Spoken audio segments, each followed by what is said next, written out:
मैं हमेशा एक बात कहती हूँ और मेरी इस बात को आप चैलेंज कर सकते हैं, कहीं भी चैलेंज कर लें, मर्द कभी एक औरत के साथ नहीं रहता। कैसी बात है? पॉसिबल ही नहीं, वाकई पॉसिबल ही नहीं। तो अगर प्यार मोहब्बत से शादी नहीं, प्यार मोहब्बत देखें, मोहब्बत जहाँ हो वहां तो महबूब एक ही होता है ना। मोहब्बत, मैं तो आज की जेन जी की बात कर रही हूँ। जो टॉपिक आपका है वो जेन जी के साथ रिलेट करता है, वो हमारी जनरेशन के साथ या उससे पहली जनरेशन के साथ रिलेट नहीं करता। अब मुझे प्रूव करें कैसे? मुझे ये मैं बताती हूँ आपको। बिल्कुल, आज से 10-15 साल पहले जो कपल होते थे ना, उनकी आपस में एक बाउंडिंग होती थी, इज्जत होती थी, रिस्पेक्ट होती थी और मोहब्बत का एलिमेंट लाजमी होता था। औरत को कहा जाता था कि जिसके साथ तुम्हारी शादी कर दी गई है ना, ये तुम्हारे लिए सब कुछ है। और वो उसका एक मेंटली कॉन्सेप्ट होता था कि ये मेरा शौहर नहीं है, मेरा दोस्त भी है, मेरे लिए सब कुछ है। और वो ये कॉन्सेप्ट लेके जो दूसरे घर जाती थी, ससुराल वाले जितने मर्जी सख्त होते थे, लेकिन शौहर जो है वो स्टैंड लेता था। आज का लड़का अपने घर वालों के सामने अपनी बीवी के लिए स्टैंड नहीं लेता।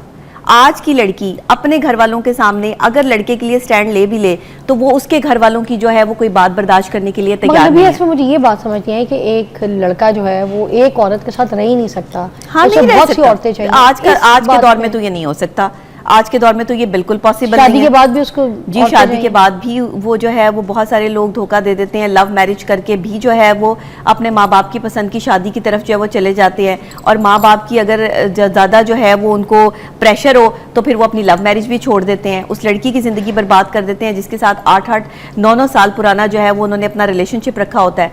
आजकल तो हम किस दौर से गुजर रहे हैं, मैं तो इस्तगफार करके ये बात कहूँगी, लोग लिविंग रिलेशनशिप में आ गए हैं कि वो शादी करना जो है वो पसंद नहीं कर रहे हैं और लिविंग रिलेशनशिप में है, बगैर शादी के, बगैर निकाह के। औरतें एग्री हैं इस चीज को लेकर? औरतें ही तो एग्री हैं जिसकी वजह से ये सब कुछ हो रहा है।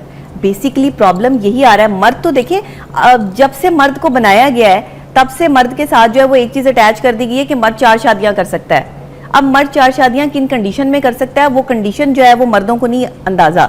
लेकिन एक औरत जो है, एक औरत जो है, उसको इस्लाम की तरफ से भी इजाजत नहीं है कि वो निकाह पे निकाह कर ले। उसका जिससे निकाह हो गया है, जब वो निकाह टूटेगा तो वो अगले निकाह की तरफ जाएगी। लेकिन मर्द क्या करता है कि एक औरत को निकाह में रख के दूसरा निकाह जो है वो कर भी लेता है खुफिया तौर पे, और पहली बीवी को पता भी नहीं होता, और फिर उसके बाद जो है वो एक साइकोलॉजिकली एक सिचुएशन शुरू हो जाती है। मुझे एक चीज समझ नहीं है, एक तरफ आपने मुझे ये कहा है कि वो शादी नहीं करता, ठीक है, एक औरत उसका अगर कर ले नहीं होता, और अभी आप कह रही है कि दो। मैंने आपको एक चीज बता दी है, मर्द एक औरत के साथ नहीं रहता। असल में नबिया की बात पे, नबिया की बात ठीक है टू सम एक्सटेंट, लेकिन उसमें बहुत सारे फैक्टर्स जो हैं ना वो हैं।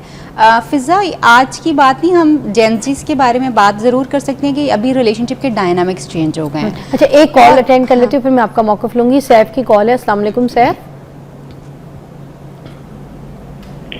वालेकुम अस्सलाम मैम, क्या हाल है? ठीक है, शुक्र अल्हम्दुलिल्लाह। अभी तक जितनी गुफ्तगू हुई है हमारे टॉपिक के हिसाब से, आप क्या कहना चाहेंगे उस पर?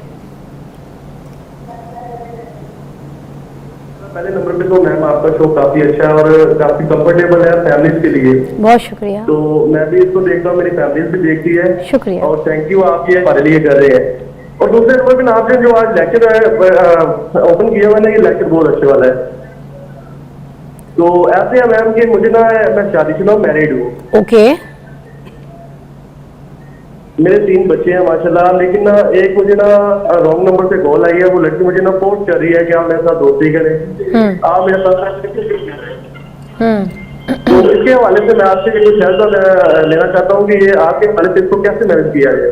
तो आप मुझे बताएं, रॉन्ग नंबर से आपको एक ही बार कॉल आई है या फिर बार बार कॉल आती है आपको और आपसे बात करती है वो? ये कॉल नहीं, व्हाट्सएप पे मैसेज आया हुआ था। तो वो भी ठीक है, लड़की है यूनिवर्सिटी। मतलब आपको नहीं पता कि कौन है, बस एक ही दफ़ा मैसेज आया आपको और आप परेशान है कि कौन है लड़की, क्यों ऐसे मैसेज कर रही है? मैसेज की उसकी क्या उसमें लिखती क्या है, आपको क्या बात करती है? कोई हार्ट बना के भेजती है आपको, कोई आई लव यू कहती है, कोई I want to see you, meet you, इस तरह कोई बात करती है? क्या कहती है आपको? आपकी शायद आवाज़ नहीं आई, कॉल कट गई। मगर मैं भी हैरान हूँ कि एक दफ़ा मैसेज करने से इतनी परेशानी वाली कोई बात तो नहीं बनती। आप वैसे भी शादीशुदा हैं तो आप के 3 बच्चे भी हैं, वो ब्लॉक कर दें।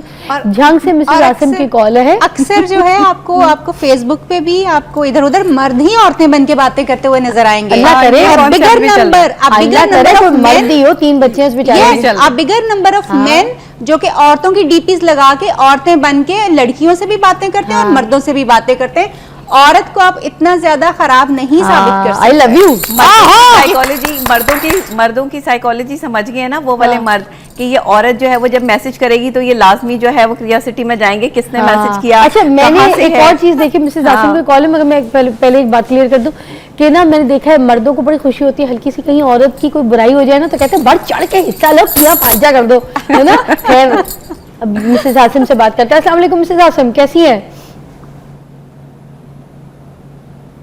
अस्सलाम वालेकुम मिसेस आसिम, कॉल ड्रॉप हो गई, सो सॉरी। अच्छा दोबारा कॉल कर लीजिएगा। हाँ हम आ गए थे। अवेलेबिलिटी पे है ना, जब मर्द को कोई चीज अवेलेबल होगी तो वो जाहिर है उसकी अंदर जो है वो जाएगा कि भाई ये क्या चीज है। नहीं। और आपको अवेलेबिलिटी पर है, जब आपको मर्द अवेलेबल ही नहीं होगी एक औरत मर्द को तो वो कहाँ जाके जो है वो चक्कर चलाएगा, मुझे बताएं। अच्छा एक चीज मुझे बताएं, नहीं, पहले जी। शादियां होती थी तो पहले कहती थी ना लड़कियां कि भाई मैं इस घर में शादी होके जाऊंगी तो मैं दुआ करती हूँ कि मैं अपने कदम ऐसे लेके जाऊं कि मैं इस लड़के को कामयाब कर दूं, मैं इसको बना दूंगी, अपने शौहर को मैं शहंशाह बना दूंगी।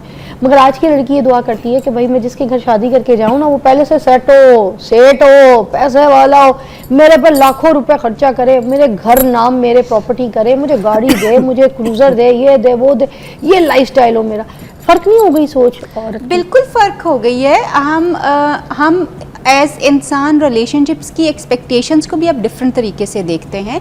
रिलेशनशिप पहले जो थे ना वो फैमिली बनाने निभाने की बात होती थी, अब ये है कि तुम्हारा मेरी ज़िंदगी में शामिल होने से मैं जहाँ खड़ा हूँ इससे मैं आगे कितना गया हूँ, मेरा लाइफस्टाइल में कितना फ़र्क पड़ा है, मेरे सोशल स्टेटस में कितना फ़र्क पड़ा है, हम दोनों के एज एन इंडिविजुअल लाइफ में कितना फ़र्क पड़ा है, मेरी इमोशनल लाइफ कितनी बेहतर हुई है, मेरी फाइनेंशियल लाइफ तुमसे कितनी बेहतर हुई है, सोशल स्टेटस। अब ज़्यादा फोकस ये चीज़ें हैं जो कि गलत नहीं है, फिज़ा गलत नहीं है ये, लेकिन इनको सिर्फ इन्हीं चीज़ों को प्रायोरिटाइज करके इंसानों को जज करना गलत है। कि सिर्फ यही एक चीज़ जब आप कह देते हैं कि जी सिर्फ पैसा ही एक आपका बेंचमार्क बन गया है, आप जब वो मुंह खोलेगा बंदा तो फिर आपको लगेगा कि इसका मुंह बंद रहना चाहिए, क्योंकि जब ये मुंह खोलता है ये अब्यूज़ करता है आपको और आपके घर को, आपकी फैमिली को अब्यूज़ करता है। बहुत सारे आपको केसेस नजर आएंगे जहाँ पे आदमी बड़े आराम से लड़की की माँ बहन और उसके पता नहीं किस किस को बड़े आराम से अब्यूज़ कर देते हैं। लड़कियां नहीं करती, लड़के करते हैं, आदमी करते हैं, और ये वो समझते नहीं, मैं यहाँ पे आपसे एग्री नहीं करूंगी, लड़कियां भी करती हैं तायरा। आप बिल्कुल आप मुझे बताएं, लड़कियां ताने नहीं देती अपने शौहरों को? लड़कियां भी तो गंदा बोलती हैं, तेरी माँ ऐसी, तेरे बाप ने मेरे साथ ये बोला, तेरा भाई मेरे साथ किस लहजे में बात कर रहा है, तेरी बहन ने खबर जो मुझसे बात की अपने घर बैठे जाके, ये बातें भी तो होती हैं। आई बिल्कुल एग्री विद यू कि ये बिल्कुल होता है, मगर आप ये देखें कि औरतें किसी भी तरह से आदमियों की बहनों को गालियां नहीं निकालती। आदमी की जुबान इतनी खुल जाती है कि वो बड़े आराम से अपनी साली को, सास को और इस सबको गालियां निकालते हैं बहुत बुरी तरह। और फिर सब ये शुरू आदमी से ही होती हैं चीज़ें। ये नहीं होता कि जी औरत आती है और फटाफट वो तो अभी अपनी ये स्ट्रगल सेट करने की कोशिश कर रही है कि मैंने आपके घर में सेटल डाउन होना है। जो आप बात करी ना कि पहले औरतें जो हैं उनके चीज़ें डिफरेंट होती थी, तब फैमिली ज़्यादा फोकस होती थी, अब सोशल और फाइनेंशियल स्टेटस ज़्यादा फोकस है। अच्छा पॉइंट में भी यहाँ पर जो है वो दे देती हूँ। मैं डॉक्टर साहब बात कर रही थी, देखिए सिचुएशन ये है कि एक मर्द से ही बदतमीजी औरत ने सीखी है, इसमें कोई दो राय नहीं है, मैं इनकी बात से इत्तेफाक करती हूँ। निकली मर्द की तरफ, बदतमीजी निकली ही वहीं से है। देखिए औरत इश्क जो है ना वो कभी भी हुस्न से नहीं करती, मर्द के हुस्न से औरत ने कभी इश्क नहीं किया, कभी मोहब्बत नहीं की, मर्द के रवैये से मोहब्बत होती है। बेसिकली मर्द का लहजा, उसका रवैया, उसका सोचने का अंदाज, उसका एक औरत को ट्रीट करने का अंदाज ये बताता है कि एक औरत उससे कितनी मोहब्बत करती है। ये कहीं भी किसी दुनिया, किसी किताब, किसी साइकोलॉजी में नहीं है कि कोई आदमी बहुत हसीन है तो औरत उसके इश्क में जो है वो गिरफ्तार हो गई और वो बदतमीज आदमी है, उसको गालम गलोच करता है, उसकी क्रेडिबिलिटी को गंदा करता है तो वो उसके इश्क में पागल है। बहुत कम लड़कियां ऐसी हैं, मैंने ऐसी भी लड़कियां देखी हैं कि जो जितना मर्जी जलील होती हैं, रोजाना उनके साथ जो सलूक होता है, लेकिन जी मेरा शौहर बहुत खूबसूरत है तो मैंने इसलिए उसके साथ रहना है, ये कॉन्सेप्ट भी है। अच्छा हाँ, आजकल की लड़कियों का ये कॉन्सेप्ट है, नफसियाती प्रॉब्लम, ये नफसियाती प्रॉब्लम है, जहाँ पे आपकी इज्जत नहीं है, रिस्पेक्ट नहीं है, साइकोलॉजिकल एडिक्शन